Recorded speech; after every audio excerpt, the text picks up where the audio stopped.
খসড়ায় বাদ 58 লক্ষের বেশি, এসআইআর খসড়ায় বাদ 58,18,487 ভোটারের নাম, 24,18,599 মৃত ভোটার, খোঁজ পাওয়া যায়নি 12,12,274 ভোটারের, অনুপস্থিত 19,91,966। ডুপ্লিকেট নাম থাকায় বাদ পড়বে 1,37,961। কথা বলবো, সোমরাজ বন্দ্যোপাধ্যায় রয়েছেন সঙ্গে। সোমরাজ,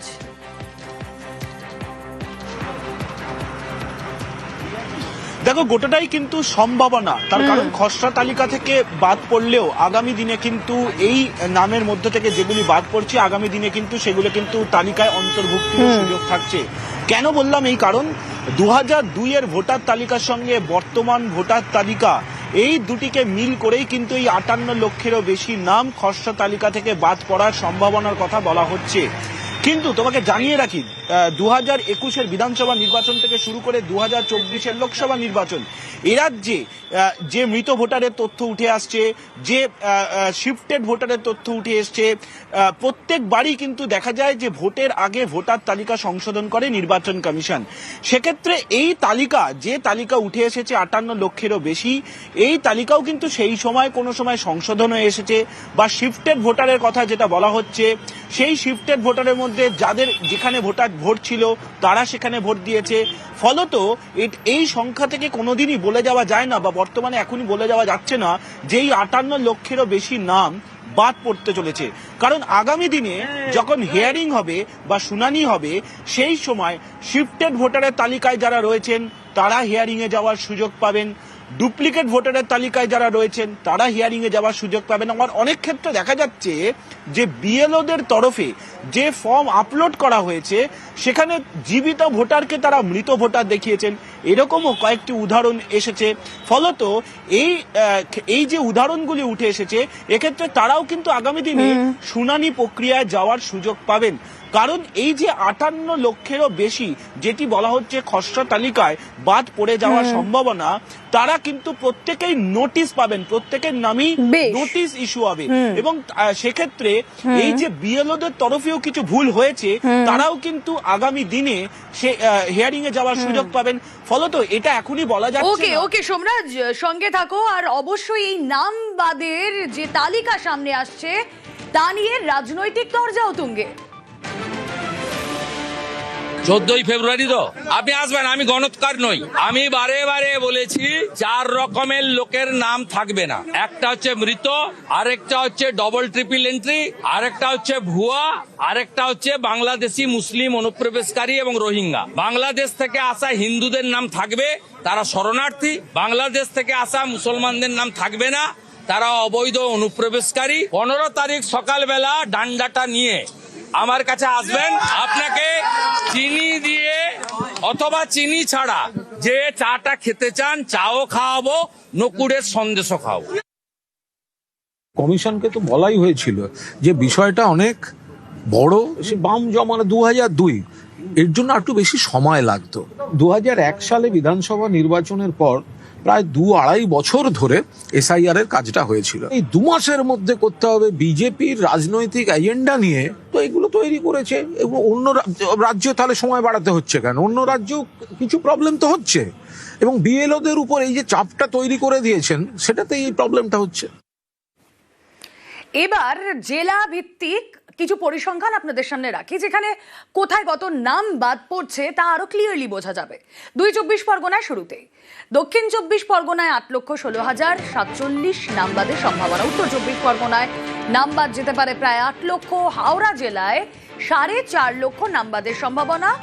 কলকাতা উত্তর 3,90,557 নাম বাদ যেতে পারে। জেলা ভিত্তিক যে পরিসংখ্যান নাম বাদের তা আপনাদের সামনে স্ক্রিনে গ্রাফিক্যালি আমরা আপনাদের সামনে রাখছি। কথা বলবো, সোমরাজ বন্দ্যোপাধ্যায় রয়েছেন সঙ্গে। সোমরাজ, এই যে সার্বিক সংখ্যাটা যেটা 58 লক্ষেরও কিছু বেশি, দেখো এই নিয়ে রাজনৈতিক চর্চা শুরু হয়ে গিয়েছে। জেলা ভিত্তিক যে পরিসংখ্যান আমরা দেখছি, কোথায় কি অবস্থা?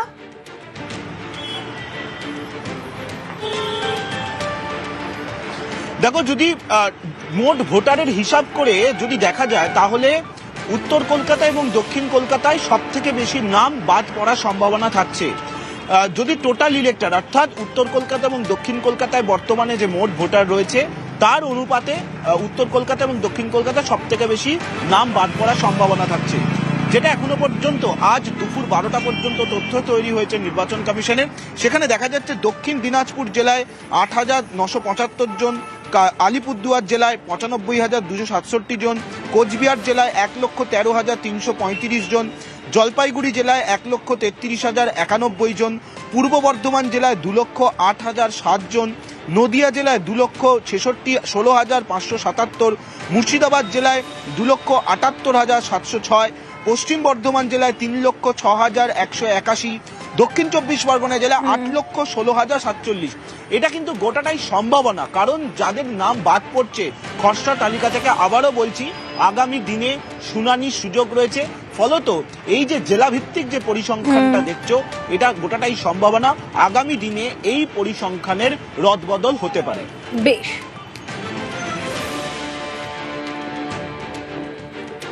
এবার বিধানসভা ভিত্তিক কিছু পরিসংখ্যান আপনাদের সামনে রাখি। এসআইআর খসড়ায় নামবাদ বিধানসভা ধরে ধরে আপনাদের সামনে গ্রাফিক্যালি রাখবো।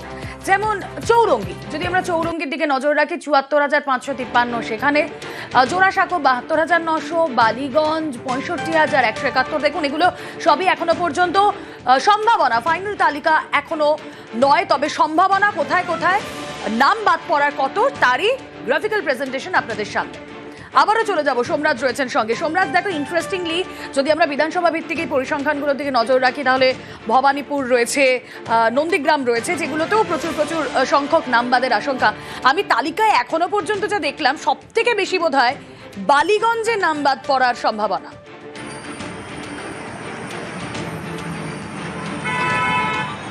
না, সব থেকে বেশি দেখো চৌরঙ্গি বিধানসভায় নাম বাদ পড়ার সম্ভাবনা তৈরি হয়েছে। চৌরঙ্গি বিধানসভায় 74,553টি নাম বাদ পড়ার সম্ভাবনা থাকছে। বালিগঞ্জে রয়েছে 65,171, জোড়াসাঁকো বিধানসভায় রয়েছে 72,900, কলকাতা বন্দর এলাকায় রয়েছে 63,730, বেলেঘাটা এলাকায় বেলেঘাটা বিধানসভায় রয়েছে 56,487, কসবা বিধানসভায় রয়েছে 58,025, কাশীপুর বেলগাছিয়ায় রয়েছে 53,360, বেহালা পূর্বে রয়েছে 53,036, বেহালা পশ্চিমে রয়েছে 52,247, রাজারহাট গোপালপুরে রয়েছে 47,604।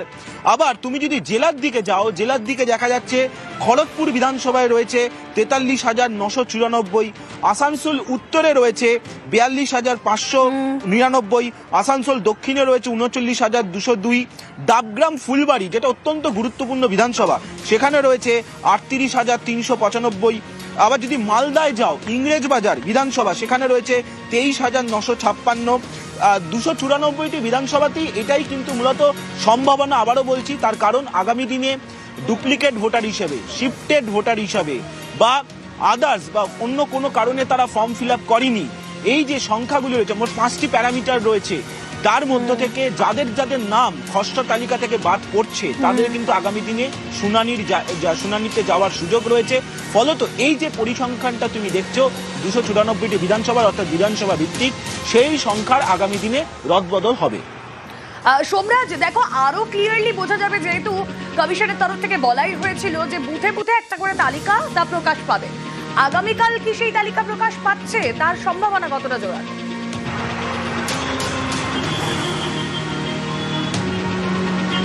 দেখো, যেহেতু আজকে এখনো পর্যন্ত বিএলও অ্যাপ সচল রয়েছে, কারণ আমরা সকালেই জানিয়েছিলাম যে বিএলও অ্যাপে ফটো ভেরিফিকেশন চলছে, অর্থাৎ দেখা যাচ্ছে যে একাধিক ভোটারের একই রকম ছবি, আর সেটা বিএলওদের মার্ক করতে হচ্ছে।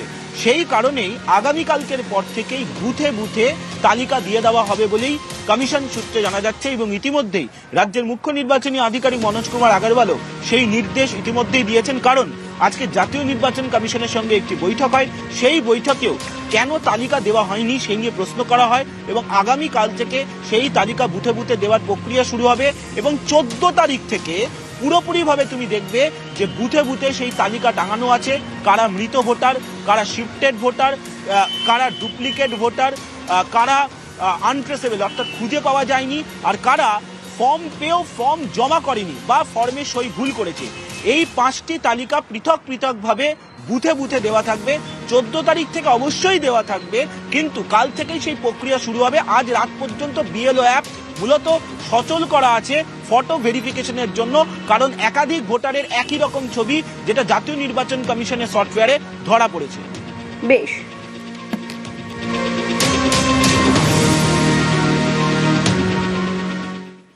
বছর কাটলেই রাজ্যে বিধানসভা নির্বাচন। 26-এ কি ভোট দিতে পারবেন মতুয়ারা?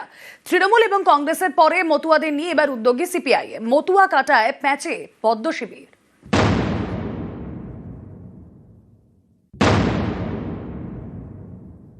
কেন আমাদের গরিব মানুষ এবং মতুয়া মানুষকে বাংলাদেশি বলে এবং মুসলমান বলে চিহ্নিত করা হলো? এটা বিজেপি রাজনৈতিক মনোভাবে চলেছে। যারা এখানে বছরের পর বছর ধরে আছেন, যারা এই রাজ্যের মানুষ, তাদেরকে অস্বস্তির মধ্যে, বিপদের মধ্যে ফেলার কোনো প্রচেষ্টা হলে আমরা সেটাকে মানব না। ভোটের বাংলায় চলছে ভোটার তালিকার নিবিড় সংশোধন, অর্থাৎ এসআইআর এর পর প্রকাশিত ভোটার তালিকায় যাদের নাম থাকবে তাঁরাই ভোট দেবেন 2026-এর বিধানসভা নির্বাচনে। এই পরিস্থিতিতে প্রশ্ন উঠতে শুরু করেছে, মতুয়ারা কি 26-এর নির্বাচনে ভোট দিতে পারবেন? বাংলাদেশ থেকে আসা মতুয়াদের নাগরিকত্ব দিতে সিএএ চালু করেছে কেন্দ্রীয় সরকার, কিন্তু পরিসংখ্যান বলছে মতুয়াদের অনেকেই সিএএ এর অধীনে নাগরিকত্বের আবেদন করলেও এখনো ভারতের নাগরিকত্ব পাননি। 40 লক্ষের বেশি মতুয়া সিএএ তে আবেদন করেছেন। গত বছর থেকে 50,000-এর বেশি মতুয়া সিএএ তে আবেদন করেছেন। এর মধ্যে 400 জন ভারতীয় নাগরিকত্বের সার্টিফিকেট পেয়েছেন। অর্থাৎ অনেকেই আবেদন করেছেন কিন্তু ঝুলে রয়েছে, নাগরিকত্ব এখনো পাননি। এরই মাঝে মতুয়াদের উদ্বেগ বেড়েছে সুপ্রিম কোর্টের মন্তব্যে। শীর্ষ আদালত জানিয়ে দিয়েছে, আগে নাগরিকত্ব পেতে হবে, তারপরেই ভোটারের মর্যাদা মিলবে। এ রাজ্যে অনেক আসনেই মতুয়াদের ভোট বড় ফ্যাক্টর, তাই সবারই নজর মতুয়াদের দিকে। এই কার্ডটা কারা কারা কিনেছেন হাত তুলুন তো 100 টাকা করে। এখানে তো আপনি বাংলাদেশের নাগরিক লিখে দিচ্ছেন, আর লিখে দিচ্ছেন 2002 ম্যাপিং করছেন এসআইআরে, আর লিখে সার্টিফিকেটটা দিচ্ছেন 2025 সালে। তার মানে আপনাদের প্রমাণ করে দিচ্ছে যে আপনারা বাংলাদেশ, আপনাদের চিট করছে, প্রতারিত করছে। প্রথমে মমতা বন্দ্যোপাধ্যায়, এবার সিপিআইএম। মতুয়ারা যাতে ভোটাধিকার থেকে বঞ্চিত না হন তার জন্য উদ্যোগী হল সিপিআইএম।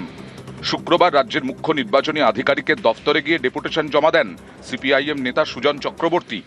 1,20,00,000 রোহিঙ্গা এবং বাংলাদেশি মুসলমান এই নামের তালিকা দিক বিজেপি। কেন আমাদের গরিব মানুষ এবং মতুয়া মানুষকে বাংলাদেশি বলে এবং মুসলমান বলে চিহ্নিত করা হলো? কেন তাদেরকে রোহিঙ্গা বলে চিহ্নিত করা হলো? কে করতে বলেছিল? এটা বিজেপি রাজনৈতিক মনোভাবে চলেছে। এর আগে মতুয়াদের পাশে দাঁড়ানোর বার্তা দিয়ে পথে নেমেছে কংগ্রেসও। মতুয়া ইস্যুতে তৃণমূল, সিপিআইএম, কংগ্রেস 3 দলেরই নিশানায় বিজেপি।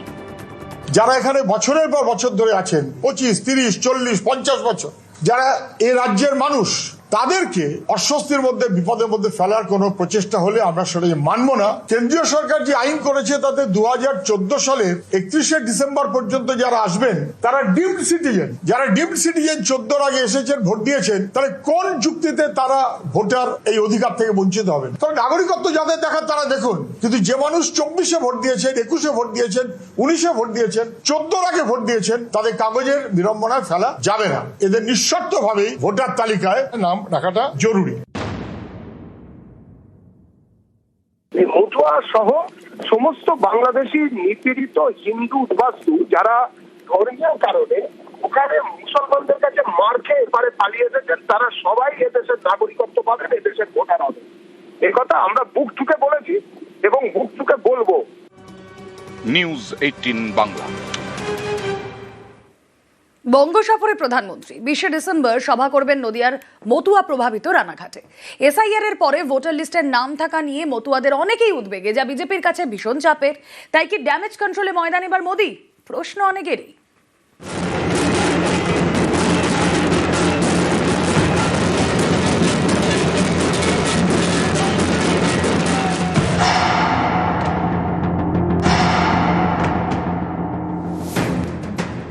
আলিপুরদুয়ার, দুর্গাপুর, দমদমের পর এবার নদিয়ার রানাঘাটে প্রধানমন্ত্রী।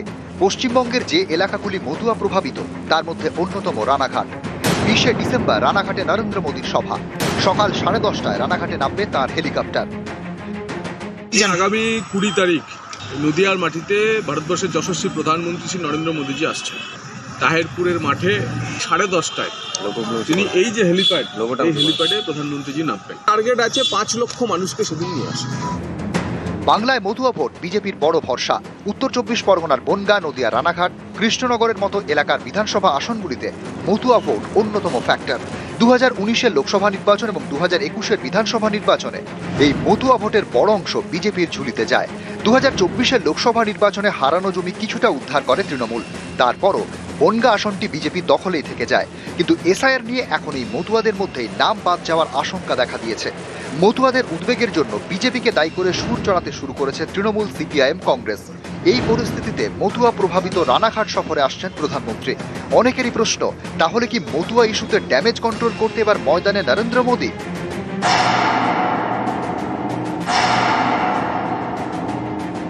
আসলে মমতাদি তো ওখানে বনগাঁয় মিটিং ফিটিং করে এসছে, জানেন, প্রচুর মতুয়ারা ছিলেন, উপস্থিত ছিলেন, এবং দিদি তো মোটামুটি অ্যাসিওর করেছে মতুয়াদের যে সবাইকার ভোটার নাম থাকবে, এখন সেই ভোটগুলো চলে আসবে তৃণমূলে। তাই নরেন্দ্র মোদী ভীষণভাবে ভয় খেয়ে গেছে। কিছু দিয়ে হবে না, তাই মোদীকে একটু নিয়ে যাওয়ার চেষ্টা করছে, তাতে কোনো লাভ হবে। পাগলে কিনা বলে আর ছাগলে কিনা, কল্যাণ বন্দ্যোপাধ্যায়ের কথা কেউ গুরুত্ব দেয় নাকি? প্রধানমন্ত্রী যখন সভা করা শুরু করেছিলেন পশ্চিমবঙ্গে, তখনই রানাঘাটে সভা প্রস্তাবিত ছিল। সেই সময়ই প্রধানমন্ত্রীর আসার কথা ছিল। তখন অলরেডি এসআইআর চালুই হয়নি।